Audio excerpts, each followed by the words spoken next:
Hi, everybody. Thank you for joining us. I'm Zoe, the community manager at Crowdfunder, and today we're going to be looking at how to use the Crowdfunder UK platform to raise money to keep your community active. We've partnered with Sport England to deliver this webinar, and we're also working with Skateboard GB and Maverick Skateparks will be joining us as well.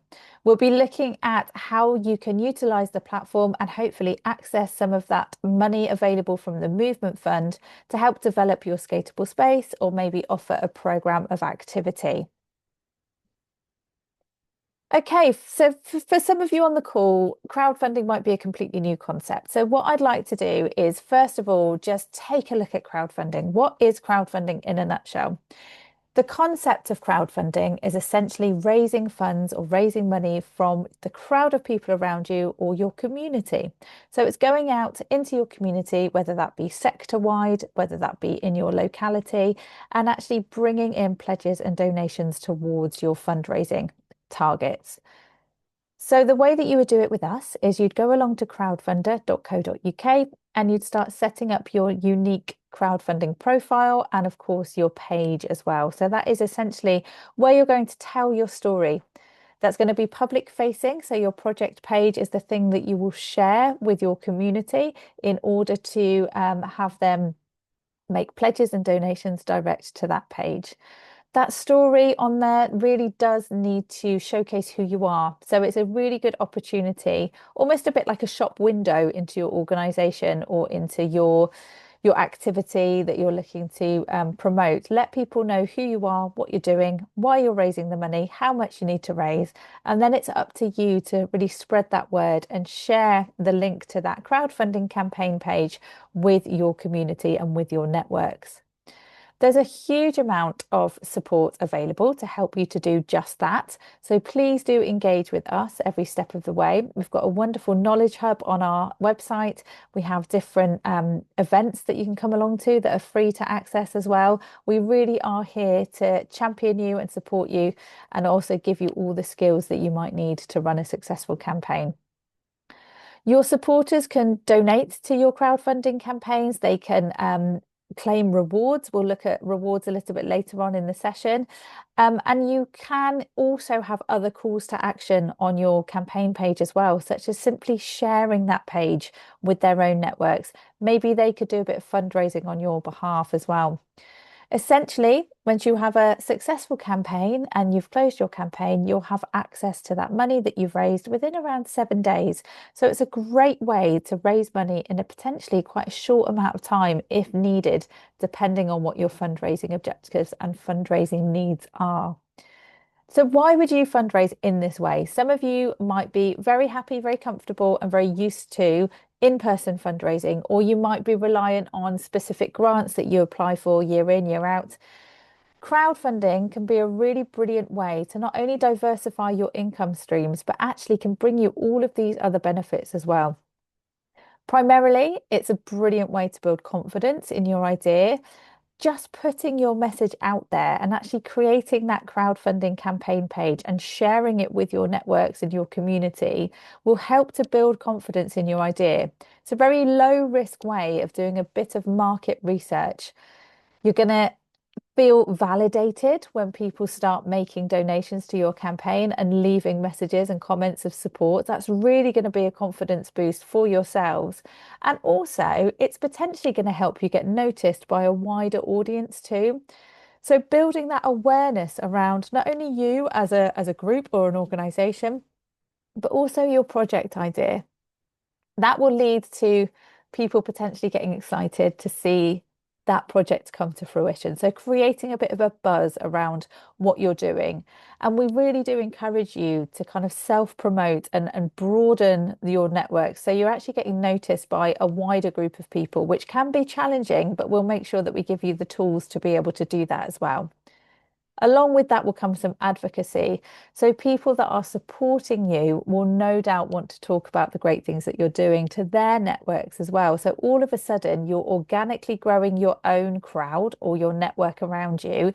You're building up those kind of advocacy partnerships with people who will go on to be maybe pivotal for your projects going forward. It's really good to have champions or ambassadors of what you're doing out there in the community, kind of championing what you're doing, what your project's all about as well. So do try and really take hold of that and maybe try and actually find some of those people in the planning stages. See if you can develop that partnership early on. So maybe it's somebody who is great at networking or has got a bit of a social media presence, or somebody who just really gets and understands what you're doing and is quite happy to be quite vocal about sharing what you're doing too. But you will see that lots of people become advocates for your project. No doubt you'll develop some new skills. And as I mentioned, there's a huge amount of support available to actually help you to develop those skills, to make sure that you are crowdfunding as effectively as possible. Lots of those skills are transferable as well. So things that might not necessarily come naturally, such as writing engaging copy or networking, maybe kind of capturing some video content to be able to create a short little video. There's lots of really great hints and tips and advice on our website, as well as, the sessions that we run that you can come along and ask for our advice as well. I imagine that lots of you here are super creative. We often see that in this sector. So use those skills, bring in people around you as well. Develop a bit of a team of people to help you through this process and utilize their skill sets too. And that might be a call to action in the early stages of, planning this project. Who can you reach out to and bring their skills on board? And then there's the extra funding offer that we have. So we work with both national and regional partners to distribute pots of money to eligible projects through match funding grants. So the eligible crowdfunding project could see the money that they raise being matched with a pledge from one of our partners or multiple partners. You can receive more than one pledge from different partners onto your project. And in particular, we're going to focus on looking at the movement fund from Sport England today. So why does crowdfunding for sport or physical activity work so well? Well, actually, as a sector, you already have a huge amount of the kind of key components already in your armory that we would require from a successful campaign. Things like a ready-made crowd. So the chances are you are already engaging with the community. You maybe already have a group of beneficiaries, or you might already have a group of people around you that are benefiting from what you do, or just a shared vision as well. So having that ready-made crowd to reach out to is just breaking down one of those kind of barriers to getting you on your road to success. You're able to reach out to a group of like-minded people who will want to see this project come to life. You will have a shared passion and a shared goal and be driven. The chances are, again, that when you are doing something which benefits the community in this way, there is already an appetite for it. And creating that campaign not only solidifies that in your minds, but also really does kind of rally the troops with that shared passion to help you and collaborate and get behind what you're doing.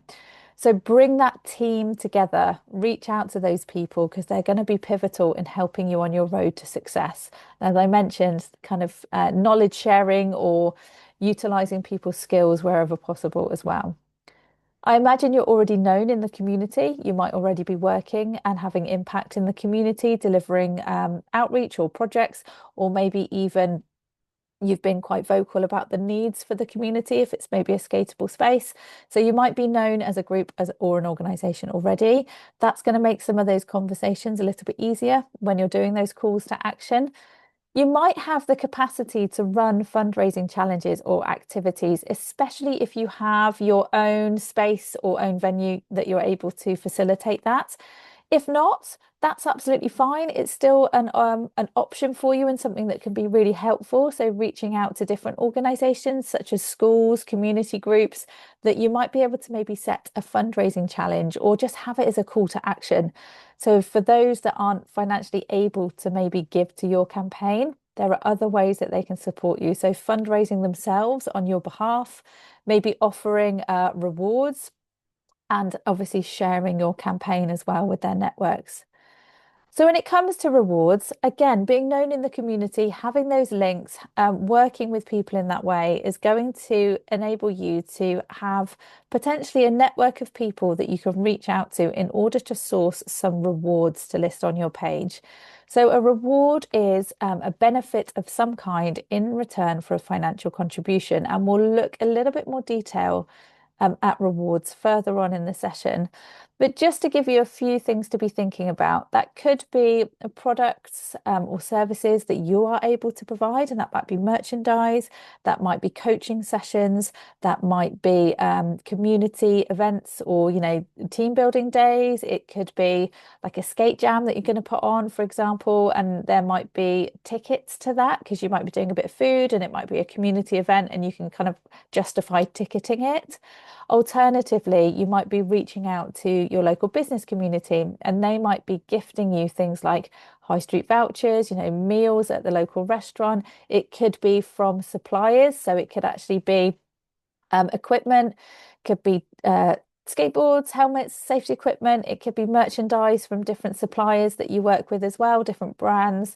So there's lots of different opportunity to actually go out there and source different rewards that you can list on your page, and that can incentivize people to not only make that pledge, but maybe pledge a little bit more if there's something on there that they really like the look of that resonates with them. There may also be some local celebrities that have come through the ranks of what you're doing, or an alumni. It could be that there's somebody who started skating with you when they were a youngster and now they represent Team GB, for example. If they're happy to share your project, brilliant. If they could do a little testimonial video to help you promote it, even better. The one thing I would say is it's not the kind of golden ticket to a successful campaign. So don't put all your eggs in one basket with that particular kind of strategy. However, it's really useful. It's such a lovely bonus to have, and it just might help you kind of get into some slightly different networks that you might not be able to otherwise, because it's a recognizable name and people might actually then get engaged with your project through that recognizable person sharing your page into their networks. So definitely explore it, utilize it if you can, but try not to rely on it for a successful campaign. It really is more about reaching those members of the community and bringing in multiple kind of maybe smaller donations, but they all add up, and connecting with as many members of the community as you can, those supporters. Of course, the community impact that you're going to be having as well. So please make sure that you highlight what you've done already and what you're hoping to achieve as well. And that's throughout your crowdfunding campaign page, but also in your promotion as well. So we're really happy to be joined by Lucy Gola today from the Sport England Movement Fund case officer team, and she will be able to talk you through the wonderful offer, the extra funding offer as part of the Movement Fund from Sport England. So hi Lucy, how are you? Hi Zoe, thank you ever so much for inviting us again today. Thank you for Um, joining us. Excellent. Right, so based on the people that I've seen on the introductory introductions on the chat, I realise we've got quite a few different sports here. So yes, we've got a lot of skateboarding projects, but I can also see we've got a paddleboarder in there and a couple of others. So I'm going to try and keep this information reasonably general, but hopefully we can cover specifics in the questions if that's all right. So Movement Fund, we can support you with anything between 300 and £15,000 per application. Okay, this is just the general information. So projects can be up to 12 months in length. So please read and double check the criteria in terms of timings for your projects. Ensure what you're applying for is an eligible cost that we can help with, and this applies to any application for any fund. So our funding can support delivery of projects. So this might be something you might want to consider once a facility is up and running, and use it as an activation, so we can cover the costs of things like a coach coming in, or if a group wants to be able to hire the facility for it to happen. We can also support small scale facility improvements. As I say, 15,000 is our limit at the moment with the Movement Fund in terms of what we can contribute to projects, which when you're looking at a much bigger project cost, it might seem like a drop in the ocean. However, if you're going to go down the crowdfunding route, that can double. So it could be a £30,000 contribution or raise that then fills that part of the pocket. With the movement fund, we do have funding priorities that we do want to try and keep to if we can. So the list on the screen mentions low incomes, those with a disability or long-term health condition, people who may be in care or providing care without pay. This list is not set in stone. So what I would say is, yes, these are all ones that people that we want to support, audiences we want to support. However, if you know there is another group that you really want to support and they are facing challenges to getting active, then tell us who they are, what is the need and what the challenge is, and we can work with you to try and support that if we can. So as I mentioned, small scale facility improvements are part of that. So it might be that you've already got a facility up and running, but now you're looking at the lights for it. We could possibly help with that. That could potentially be within that 15 to 30 bracket if you're looking at crowdfunding. So we do tend to offer a crowdfunding pledge when it is a facility improvement type project. Whereas when it's direct delivery and it is to one of our funding priority audiences, you might be looking potentially at getting a grant. So if we move on to the next screen, I'll tell you a little bit more about the differences that we've got in accessing the movement fund. So with the movement fund, we have two routes in to reach us. So first and foremost, we have an application that you can come into us directly on the Sport England website. Now, this might be where you're not sure what it is that you are, you might not have made the decision that you really want to crowdfund yet. You just want to come into it. The result of that is you could receive a grant or you could receive a crowdfund pledge. As I mentioned before, if your project is sort of delivery type focused, then I would recommend coming through this route. Once your application comes in, it will be assigned to one of our assessors and we will aim to get a decision out to you within 6 to 8 weeks. Now that decision could be a grant or it could be a crowdfunding pledge, and we will then work with you to help set up the page, get it launched and all of those kinds of things. Where we are set up as an extra funder, if you know you're already intent on doing the crowdfunding, you could get matched with us through your crowdfunding platform. So while your page is in draft, the crowdfunder platform will identify what you've selected as the priorities for your project. So that will be sport, supporting mental health, physical health, and it will flag up that you might be eligible for the movement fund. So at that point, if you want to come into us, you can. There will be questions that you need to answer that will reflect the same questions that you would get if you'd come through our front door through the Sport England website. So it will ask you things, how do you know there's a need?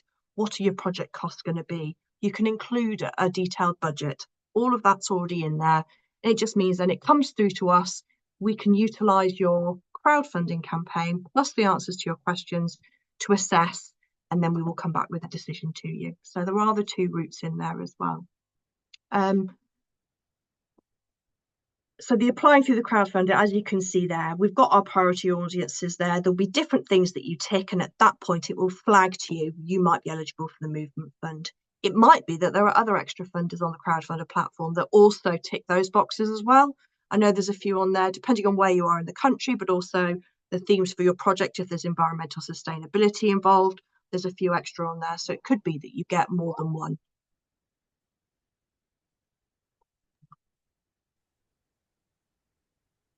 Thank you so much, Lucy. You are planning on sticking around for the Q&A, aren't you, as well, Absolutely. at the end? Amazing. So that's an overview of the funding there for you. We do have links to the funding page as well. We'll make sure that we share those with you so you can check through all of the eligibility and the funding criteria.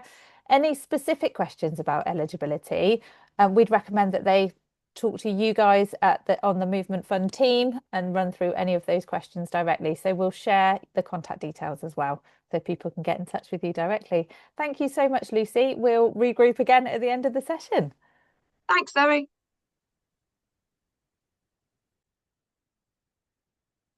Amazing. So we've had a good look at the movement fund. And again, any additional questions, as I've just mentioned, that you have specifically about your eligibility, please do contact Sport England directly. You can also check the fund information as well. So let's just take a look at how that extra funding works then in terms of how you can unlock the pledge from Sport England. We always recommend that you apply for any match funding or any extra funding opportunities while your project is still in draft mode. So you set up your project, your campaign, you apply for your extra funding, and you will receive a decision from Sport England as to whether you've been approved for the movement fund. In this instance, let's assume that you have been. So you've set your target, you've applied for extra funding, you've set up your page, you're all in draft mode and you're ready to go live with your approval in place. So you want to launch your crowdfunding campaign and you want to be aiming for the milestone that you can see on the slide here, which will unlock that match funding pledge to land on your page from Sport England. So you need to aim to raise 25% of your initial target, and that needs to be from at least 25 unique supporters. So that's individuals that are giving to your campaign. Just to be mindful that it's only the first pledge or first donation made by any individuals that will count towards those numbers. Okay, so you could have somebody that really wants to support your project and is donating multiple times, and that is brilliant. That all helps towards reaching your target. However, only that first donation will count towards these unique supporter numbers. So just bear that in mind when you're thinking about your promotion as well. Okay. So once you've raised 25% of that initial target, and that has been done by at least 25 unique supporters, that will unlock the Sport England pledge, and you will see a pledge land on your page for the specific amount that you've been approved for. You will also see the progress bar, so the amount that you're raising towards your target, leap up by that amount too. And all of a sudden, you've gone from being around 25% raised to around 75% raised. So that's a really strong position to be in, and you want to celebrate that. So you want to use that information to go back out to your crowd, celebrate the success of the pledge landing, and use it as a bit of a catalyst and some like a motivator, if you like use it to build upon the momentum and go back out and bring in those final donations so that you can hit 100% of your target. You do need to reach 100% of your target in order to secure the Sport England pledge. So that's always going to be your aim, is to reach 100% of your target, secure that extra funding, and you're in a really strong position then. You might have a little bit of time left on your crowdfunding campaign. You might have a couple of days or a couple of weeks left if you've been really good at bringing in those donations. You can always set something that we call a stretch target. And that is just an additional goal, an additional monetary goal that you have in place for your supporters to aim towards. And that could be money that you might need to really elevate your project. It could be things where you want to actually increase the budget. So it might be marketing or something like that, where you think actually we can manage with the amount that's part of our initial target. However, if we had a bit more, we'd be able to really elevate that side of the project. So think about what a stretch target amount could be for you as well. Okay. We've talked quite a lot about rewards. I just wanted to highlight Millbrook as a really good example of a project that offered really interesting rewards and managed to raise a huge amount of money from their community. So Millbrook Skatepark did an incredible crowdfunding campaign, so much so that we've actually featured them on one of our podcasts that we host, all about brilliant campaigns, inspiring stories, impactful crowdfunding projects. So do take a listen. We'll make sure we share the link with you when we send our follow-up email, and you can hear all about the campaign and what was involved direct from the project owners. In terms of rewards, we find that projects that have rewards listed on their pages typically raise, on average, more than a standard campaign. They also see that the average pledge, so the average amount that people are giving to the project, is around 30% higher than those projects that don't have rewards listed. So it's a really great way to boost the amount that people are giving you. And that is because of incentivizing their giving predominantly. So you're encouraging them to give a little bit more by offering a good selection of rewards. It's also a great way to market your campaign or promote your campaign. So actually using the rewards as a promotional tool can help you to reach a wider network of people. Okay, and that works twofold because not only can you promote them to your own audience, but if you're sourcing some of these rewards from local businesses and local organizations, you can also not only champion them and promote how wonderful they are for donating some rewards to you, but you can also encourage them to promote your crowdfunder to their audience, to their customers or their crowd, because ultimately their customer base are going to be the ones that want to get their hands on that discounted product or service that they would normally be buying at full price. They get their hands on a discounted product, let's say, they're putting their money into a really wonderful community project. The business is being highlighted as being somebody who's community focused and supporting local kind of community projects. So actually, it's really mutually beneficial, and it's something that can really encourage that collaborative approach that we talk about when we're talking about successful crowdfunders. So you can see a couple of examples here. For example, let's just highlight the day pass for Prime Skatepark. So that's a skate park in Plymouth. Normally, as you can see here, you'd be paying £8 for a half day pass. So you'd be looking at £2 more to skate for the whole day. That's a massive incentive for somebody who'd be heading to Prime anyway. That's just, doubled their skate session for £2. So that's going to really appeal to Prime's customer base. And the fact that it's going to go towards building an outdoor skate park, amazing. That's a win-win for the customer, for Prime, and for the project. Okay, and then you've got things like the photo shoots as well, which again, that's helping to tap into a wider network of people. That's going to be potentially something that could be bought as a gift for a family member. It could be somebody who isn't necessarily the core demographic of somebody who might be looking to use the skate park. It could be, however, it has a much wider appeal as well. So when sourcing rewards, think about competitive price points and a varied amount of different prices, and also think about what you have on offer. So things that are directed at your core audience. So that in this instance is going to be the skate community and people local to the skate park that want to see this happen. Oh, as well as that, thinking about the wider community. So geographical community, that could be looking at local businesses, local attractions, tourist spots, all those types of things. And also then that wider sector where you can tap into things online as well. So there might be things that you could provide that could be sent out digitally where people can connect and maybe get a product or a service that way. I really just want to highlight this lovely skate park that came through early doors. They were one of the first projects that came through the Movement Fund with us.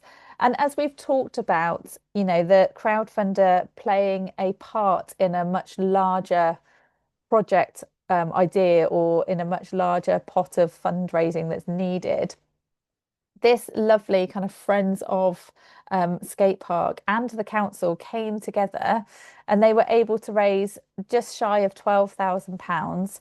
And that was part of a much bigger pot of money that was needed. But the reason that they came through crowdfunding and what we saw, which was so beneficial for them, was all of those added benefits that we mentioned at the beginning of the session.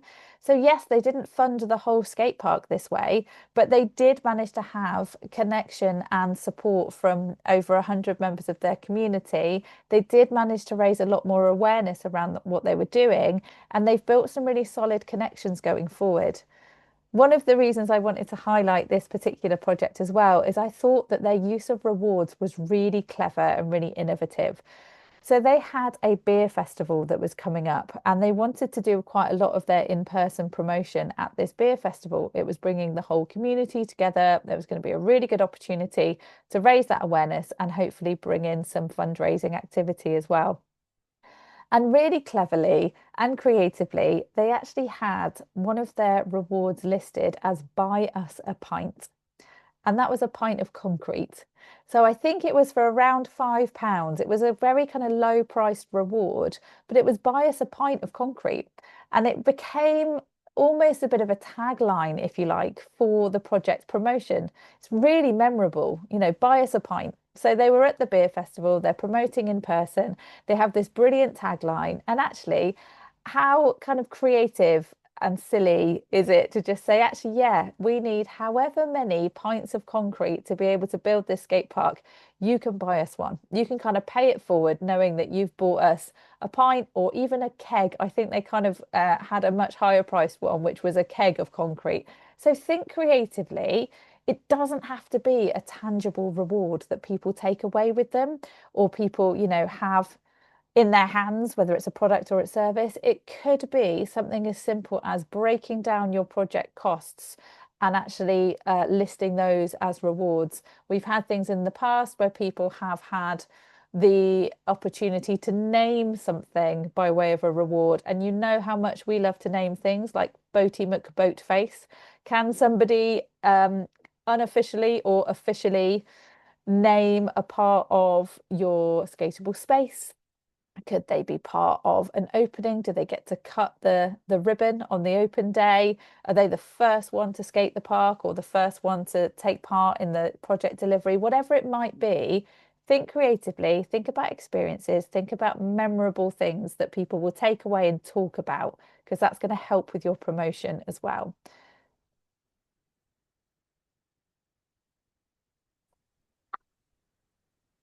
So looking at some more examples then as well, we've been joined by Chris Lawton from Skateboard GB, who's going to talk about their experience of supporting skate parks and community organisations with skatable spaces and also that crowdfunding process. So I know Chris has got some brilliant examples of that.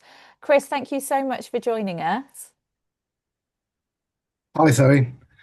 So I'm a community development officer at Skateboard GB, and I'm joined by my colleague Bella Worley, who's a Skateboard Spaces development officer. I'll be talking about, as you kindly introduced, the work that I do and Bella does to support crowdfunder campaigns across the country that are looking to fundraise for skate parks or for delivering skateboarding. But I'll also be talking from my experience in my free time, having worked on a couple of Crowdfunder UK projects, both of which had Sport England match funding. I'll be finishing with that personal experience to try and wrap up and illustrate a couple of examples. So Skateboard GB are the national governing body for skateboarding, not for skate parks per se. So we work with and support projects that are skateboarder led or are doing some work that significantly prioritizes skateboarding above other wheeled or action sports. And we work across formal skate park projects, outdoor public skate park projects, indoor pay-to-play projects, and things that we might call DIY, so they're made by the skater communities themselves, or pop-up and meanwhile projects, that full range of different skatable spaces. Okay, next slide, please, Zoe. Amazing. I am going to remove myself and I'll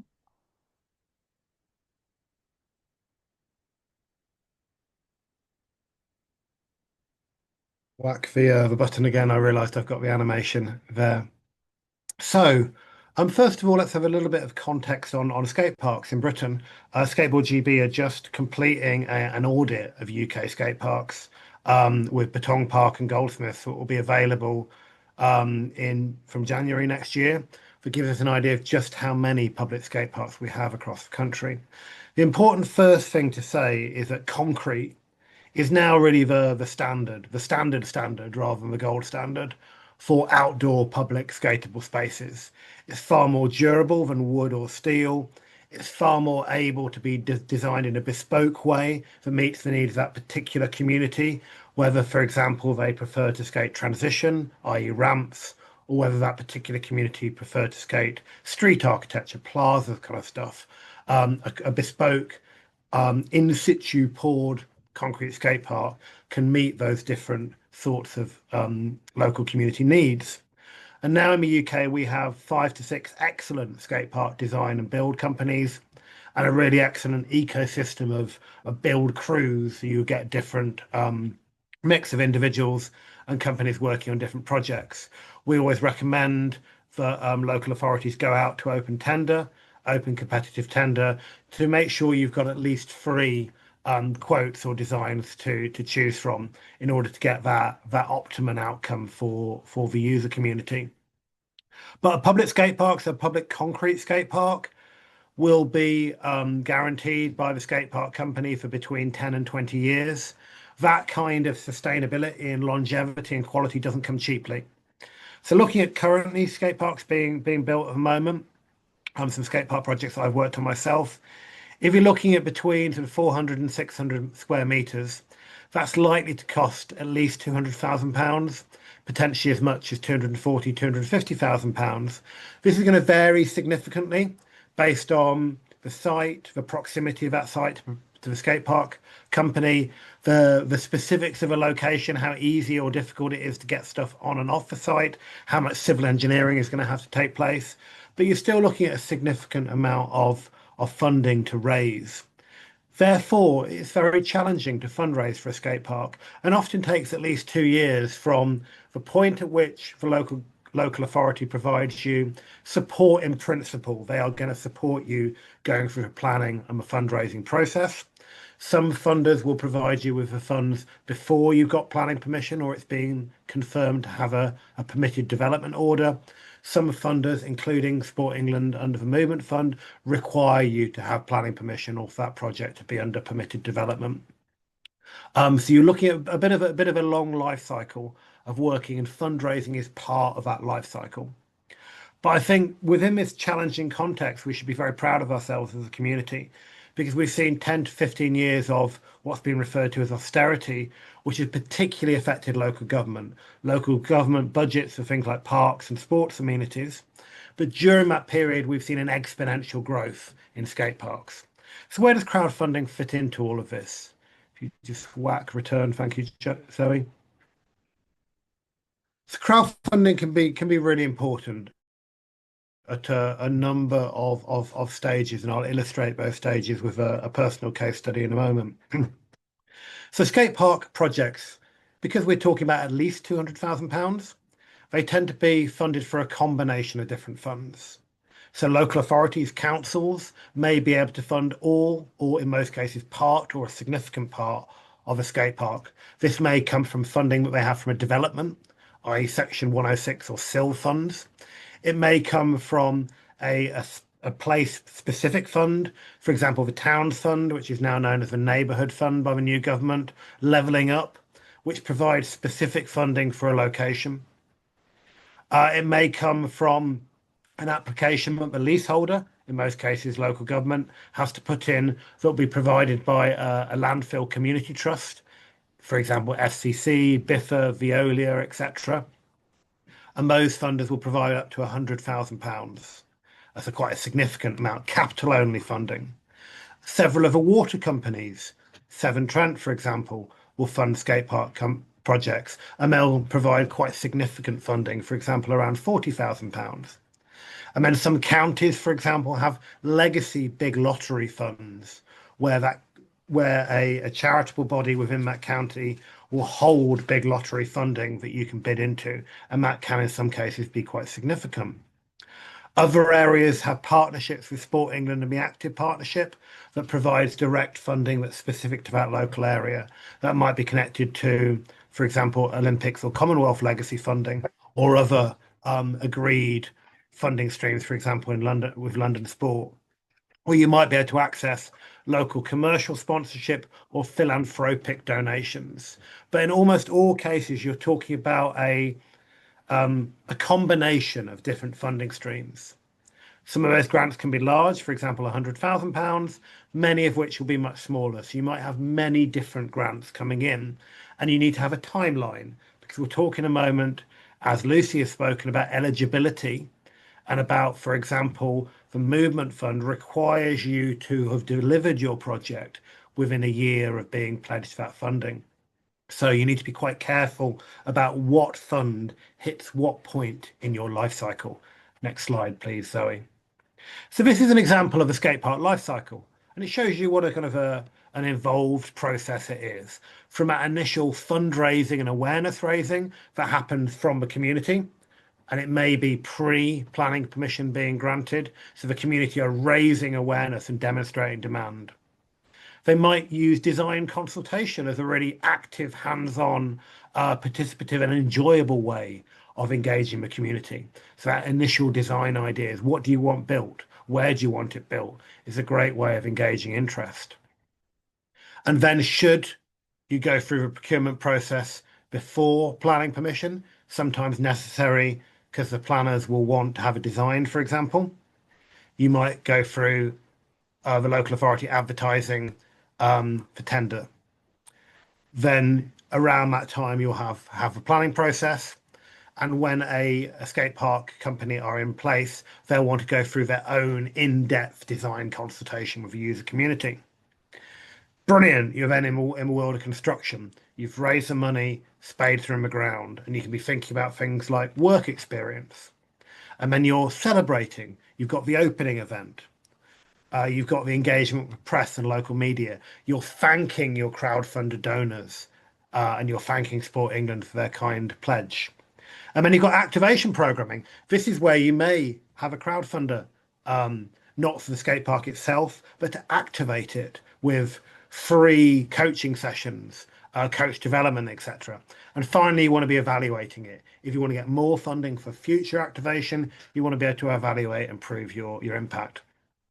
So within this process, the crowdfunder campaigns comes in really at 3 stages, very much dependent on your timeline and how long you expect different things to take. So as we sort of emphasized during this webinar, a good crowdfunder campaign will often, a really good campaign will often not be raising much more than £30,000, including up to £15,000 of match funding from Sport England's Movement Fund. So that can be a fairly small proportion of £230,000, but it can be a critical amount of money because it can play a really pivotal role in in 3 different stages. So if you are confident that you can prove through, for example, planning permission or a permitted development order, that you'll be able to deliver this within a year, a Crowdfunder UK campaign may be pivotal at the start of a process. For example, if you raise £15,000 from more than 200 people, that is an amazing way of demonstrating support. People literally putting their money where their mouth is. And that will be great evidence that you might put in larger capital funding bids, which will also require you to deliver the project within a year, making that scheduling really important. You might decide it's very important at the middle of the process. You've got a year left. You've secured a major capital funder, but they need what's called a third-party contribution. So if they're a landfill community trust funder, they'll require you to provide 10.8% of the £100,000 that they're up to £100,000 they're prepared to give you. That's where a crowdfunder could be really, really useful in enabling you to bag that £100,000 of capital funding. Or finally, right at the end of a process, maybe costs have overrun. Maybe you want to include an additional feature. For example, a great project that I was involved in wanted to include a feature that was particularly inclusive for teenage girls, taking account of insight from MakeSpace for Girls. And that's going to require you to increase the overall budget. So maybe you do a crowdfunder campaign at the end of the process. Okay, next slide, please, Zoe. So this is my last slide. This is an example of a project I worked on in my free time. This was with Skate Nottingham CIC, a non-profit that's focused on Nottingham and Nottinghamshire. This example is Stapleford because the Crowdfunder UK campaign was pivotal at 2 of those 3 stages. So it's a good illustration of how this can work. So this is quite a challenging crowdfunder environment because just after we launched the crowdfunder in autumn of the end of 2023, Stapleford Town, which is in North Nottinghamshire, was hit by 2 major flooding incidents. where literally hundreds of houses were affected by flooding. So perhaps the skate park wasn't the top of everyone's priority list, which meant the campaign had to be really, really engaging. It had to really demonstrate how the skate park would be meeting young people's well-being needs, for example. But the crowdfunder campaign in this case did two things. We were applying for landfill community trust funding. So undertaking a crowdfunder campaign just before we did that meant that when I worked with Broxton Borough Council to submit the funding application, I was able to provide specific evidence of the amount of money raised, just over £12,000, including Sport England match funding, and the number of donors, 202. So when we have that smorgasbord of evidence of community support, in order to provide FCC of that evidence, so they would be compelled to or convinced that this is a fundable project, the crowdfunder was a really key bit of evidence that a significant number of people within the community wanted the project to go ahead. So it's really key in securing the significant capital fund. And then when we got the significant capital fund awarded by FCC, the crowdfunder provided with third-party contribution. So it meant that it played that key part at the middle of the project, and now spades are in the ground. So that process that was relatively rapid in skatepark terms meant the crowdfunder campaign was absolutely fundamental at 2 points. And even though the project, which is £236,000, £12,000 is a fairly small amount of money, it was an amount of money that meant that the project would not have progressed at those two key points unless we had done the Crowdfunder UK campaign. I hope that's a useful illustration for you. So just to give you a little bit of heads up on the kind of support that you can get from Bella and I. Our email addresses were at the start of this presentation, which is chris@skateboardgb.org and bella@skateboardgb.org.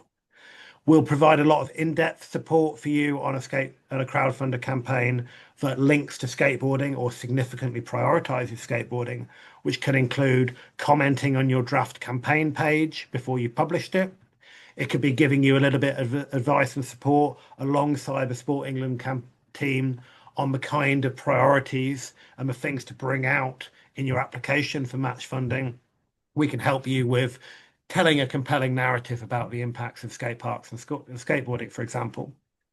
And we can also help you with some advice on the kind of things to do within your campaign that is likely to engage your community and ensure that you reach your target, including sharing your campaign on our social media. Thank you very much. Thank you so much, Chris. That was so informative and so helpful, I'm sure, for everyone that's on the call. Chris, you're going to stick around for the Q&A at the end as well, aren't you? So everybody can put questions in the chat if they've got anything specifically to ask Bella or Chris. They'll both be there at the end of the session. Thank you again, Chris.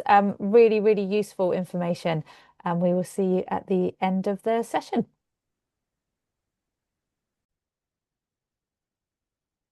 So thinking about those timings then as well, and when to maybe start thinking about consulting, maybe bringing different organisations on board, such as obviously liaising with Skateboard GB. That's a really good place to start. We've also been joined by Russ from Maverick Skateparks, whose company would be potentially part of that process with you to kind of develop those plans early stage. So Russ is going to join us to talk through what companies like his, kind of the role that they might play in this whole process for you, and how engaging with them and early on can really play a pivotal role in every part of this process for you. So thank you so much, Russ, for joining us. Absolutely, yeah, I'd be happy to. From our perspective, obviously you need a site and a community to get a project going. So assuming that there is a space that's been located and identified for your facility, and that the community and council are there kind of with a certain drive to try and make something happen, that's actually the point at which we would encourage that group that are looking to put a skate park in the ground to start considering a tender process. Now, in the past, that might have seemed like a strange kind of way of going about things, but the reason that we support this kind of idea of getting a preferred contractor tender together is that what it does is it allows you to get a kind of a partner in place and a support network in place, because as a constructor, a builder, we spend a lot of time with community groups and councils, and because we're living this kind of process, as it were, having that partner in place with that experience can be really helpful for these groups and councils and communities to move forward. So we encourage a situation where you get a preferred contractor, get a partner in place. And the important thing to mention is that we work on a speculative basis. So one of the challenges for skate park projects in the past has been that there's always been this need to pay somebody to do something, someone who's got that experience. They would want paying for that work. And it was a while back that we thought, do you know what, we can offer this support. We want to build a skate park, and these communities and councils that don't necessarily have the experience, they also want to get to that point. So it was kind of it was our idea to kind of go, actually, let's put ourselves out there and try and help the communities and councils get to the end point from A to B, providing that help that we've got that experience with. And the kind of thought process behind it with this upfront idea is that once the tender process has happened and you've got someone on board to support you, that contractor can help with consultation to create a design. And it's a community-led process. That's really important. We can only create that design by working with communities and councils to generate an idea that makes sense for them, because obviously, as you can imagine, all communities and councils have different aspirations. There's different riding communities, they're different abilities, you name it, and the different areas of the country are all kind of very varied. That's what obviously makes these spaces so exciting. So yeah, once you've got a consultation and a design that's been done, supported by us, that design can then go forward to planning. And we can help through the planning process, and that can be in a variety of different ways. But the important thing to note here is that in those stages of the project, if we can provide that support, when you get to your funding point, what it means for the funders is they can see that you've got all your ducks in a row. So you've got a project that is very well developed. You're serious, you can actually move forward once you've got your funding. And so if we can get the communities and councils to that point, we found in our experience that the success with funding is tenfold. It's much more kind of a much stronger proposal. And so the examples that you've given, Millbrook is a brilliant one. And we worked with Millbrook on that basis. We also worked with Totnes on that basis. They raised north of 40,000 through their crowdfunder page, I think. Portishead, another great project, who I think they might have done a couple of different crowdfunders, but I think their crowdfunding was in the region of about 50 to 60,000. And the brilliant thing with the crowdfunding idea is that obviously it's proving that the community are putting their money where their mouth is, and actually there's absolute support for it.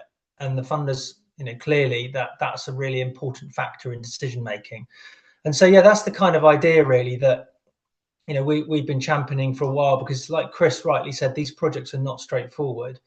And if we can get people, communities, councils to a point at which they can deliver this subject to funding, then it puts them in an extremely strong position. The funders can see that actually this is a good horse to bet on. This project's going places. And the idea, the hope is that if they've been working with a contractor that understands the process and all the hoops and the hurdles and the difficult bits in the process, that project that is created ready for funding has done all the things that they need to do correctly. So it's going to be successful, and it's got all the things in place that's required to do that. And that's kind of the idea really. It was flipping the kind of the project process on its head a bit, but that required us to put ourselves out there and say, actually, do you know what, we'll do this. We're going to support these communities. We care greatly about skateboarding and wheeled sports in general. We want to see this happen. We've got the experience to do that. The other companies, they're doing the same thing. It's great. I think it's part of the reason why skate parks or wheeled sports environments are so successful in terms of funding. And you're seeing a lot of them about, because the projects are quite driven, and they've done things in the right order, and they've got a solid project to go to funders with. So that's kind of what I wanted to try and communicate. Amazing. Thank you, Russ. And you're right, it goes back to that, why does it work so well, and for physical activity in general, but I think specifically for this kind of sector is that shared passion and that drive and the community. It all comes back to community collaboration. Russ is going to stick with us, aren't you, Russ? If people have got any questions specifically about that side of the process. I'm just going to go very quickly through a couple of slides about how do you connect with your community then? How do you make this happen? And then we'll open up to questions because I can see loads flooding through. So bear with me 1 second. Let's pull up those slides again. Okay, so one of the hardest things, as I'm sure you will all be feeling at the moment, is, well, how do you do this then? How do you connect with your crowd? That can be a really daunting thing to even start thinking about, and also quite overwhelming. If you think about your whole community as your crowd, how are you going to go out and speak to everybody? How are you going to start bringing in those donations? Break it down into easier kind of milestones, easier goals. So segment your audience into kind of smaller segments, different groups of people that you can communicate with. That might be friends and family, could be local businesses, could be, local schools, for example. Social media would fall into its own little group. And then vary that communication. So for each of those groups, think about how you're going to communicate with them, and also what part of your story resonates best with that group. So for friends and family, it could just be as simple as an in-person conversation or picking up the phone, and they may well support the project because they love you and love your idea and think it's brilliant. If it's local businesses, it could be a conversation about that reward offer and getting them on board in that way. And actually, it's a great way to promote your local businesses and potentially increase their customer base, and their customers become your supporters. So it's that mutually beneficial promotion. Local schools could be a fundraising narrative. You could be going in there to offer a little bit of project delivery, kind of test the water with the pupils there, and it might be part of a fundraising day. Again, collaboration is really key to successful crowdfunders. So always be thinking about how can we bring more people on board as part of this journey.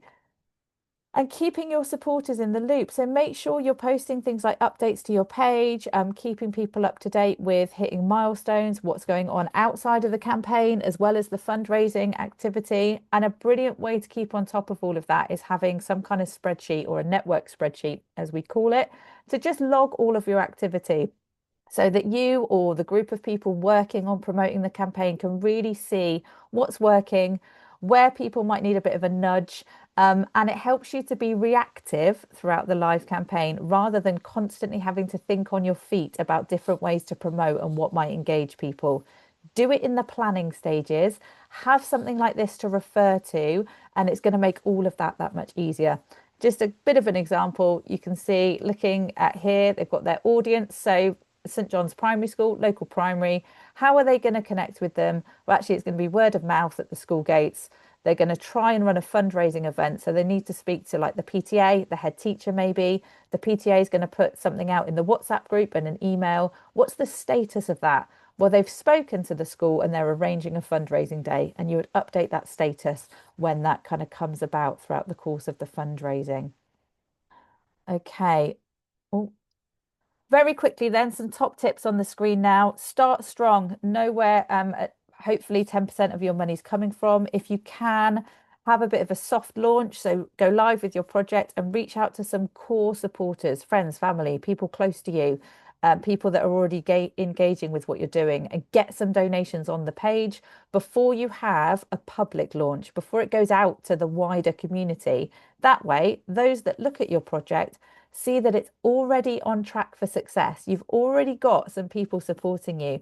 That it gives you a really kind of credible and valid starting point where you can say, look, we've already got support, please get on board.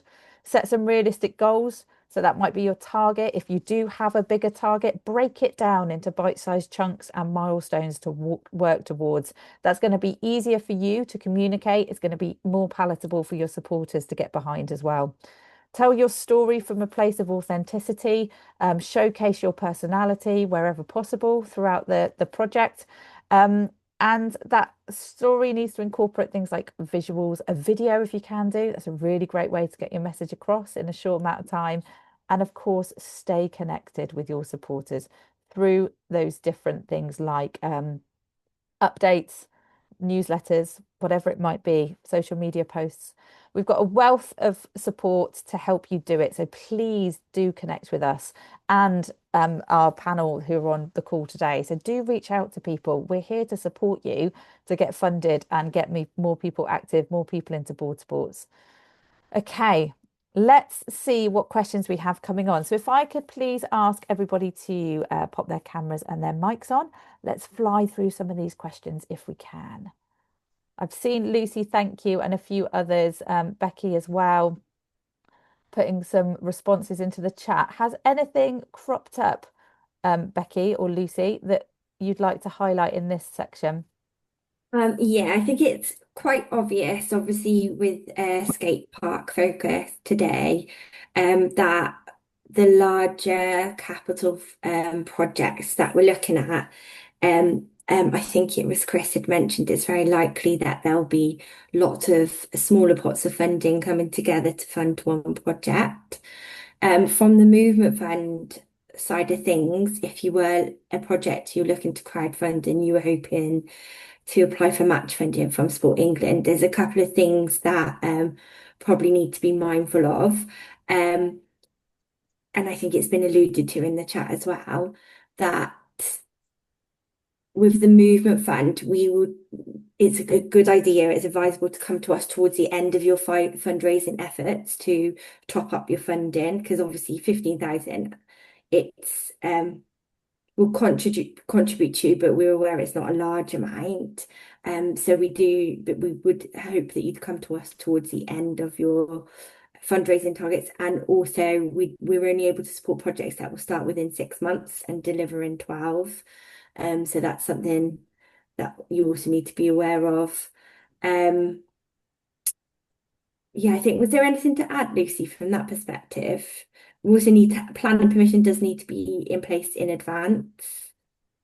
I think, yeah, it's just working out where we sit on that timeline. So, like Chris was saying, if you've got a potentially up to 200k project, we are really a little drop in that ocean. So it might be that perhaps you're able to access some of the other funds that Chris mentioned, and we can be part of that activation. So bringing in some coaches to help deliver, perhaps provide some equipment, get in touch with some of the local groups that might be interested in taking part and taking this next step into skateboarding. Those would be the kinds of things that could be more beneficial. And there is the possibility that you wouldn't even need to crowdfund. If you came in through, because it's a delivery type project, you could equally get a grant towards that. You wouldn't necessarily have to fall into that crowdfunding pot. Crowdfunding, we tend to think about if you're getting, crowdfunding with our match, you're looking more at the facility improvement, facility build, or if you're just after equipment or specifics like that. Whereas if you're talking about venue hire or bringing in coaches to deliver something, then there is the possibility you'd get a grant from us. Another thing that came up is that not-for-profit element. If you are going to apply, you do need to be set up as a not-for-profit. So whether that's a charity, CIO, CIC, voluntary sports organisation, if you are a CIC, you do need to have a minimum of 3 directors with equal decision making showing on Companies House. So that will be something that we would check on any application that came in. Thanks, Luce. Just to highlight as well for like the kind of broader spectrum, because obviously we're focusing on the movement fund today, which can absolutely play a part in some fundraising. I would say that if we take a step back and think about the project as a whole, I would potentially be recommending crowdfunding as not just a bit of a fundraising activity, but also like awareness building, because it can be a really good way to showcase what you're doing. Because essentially you're creating a bit of a shop window with your page as to who you are and what you're doing and what your plans are. And that's actually a really easy way then to share into things like press releases or, social media. So as Chris was saying, at different points throughout the overall project, it might have a place, even if it is for a small pot of money. And there are other things you can do as well, such as regular prize draws, which if you've got links with local suppliers, for example, you might be able to do things where you can give away merchandise or some coaching sessions. So there's different ways to utilize the platform, with match funding being one of them. I think with these bigger projects, it's good to, yeah, like you mentioned, Chris and Becky and Lucy, kind of phasing things and actually thinking about where those fundraising needs fall into the whole kind of project. Bella, did you have anything you wanted to add?